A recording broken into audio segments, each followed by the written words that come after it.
नमस्ते दोस्तों, आप सब कैसे हो। आशा करती हूँ आप सब लोग बहुत अच्छे होंगे। मैं एक नाच गीत सुनाने जा रही हूँ, जैसे लगे कमेंट करके ज़रूर बताना।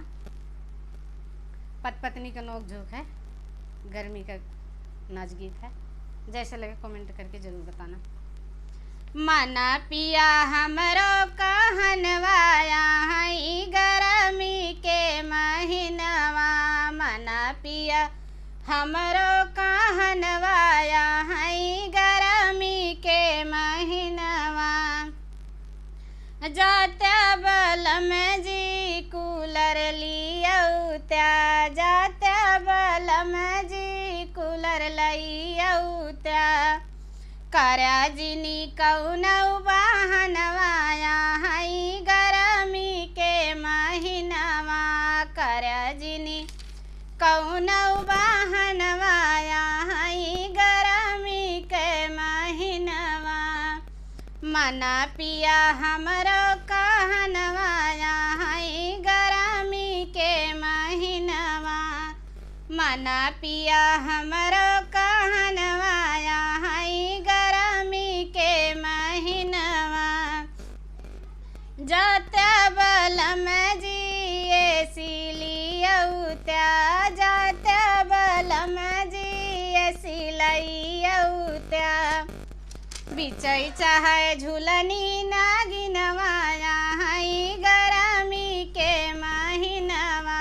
बेचा चाहे झूलनी नागिनवाया हई गर्मी के महीनवा। मना पिया हमरो कहनवाया हई गर्मी के महीनवा। मना पिया हमरो कहनवाया हई गर्मी के महीनवा।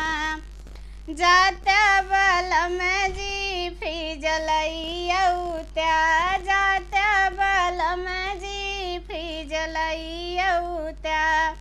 चली नहीं कौनौ बहनवाया हई गर्मी के महीनवा। चली नहीं कौनौ बहनवाया हई गर्मी के महीनवा। मना पिया हमरो कहनवाया हई गर्मी के महीनवा। मना पिया हमरो कहनवाया हई गर्मी के महीनवा। इतना सामान पिया जब ना ले औब्या, इतना सामान पिया जहिया न ले औब्या।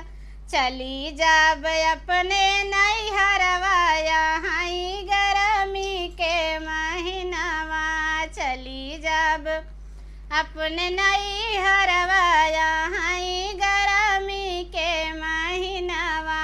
मना पिया हमरो कहनवाया हई गर्मी के महीनवा।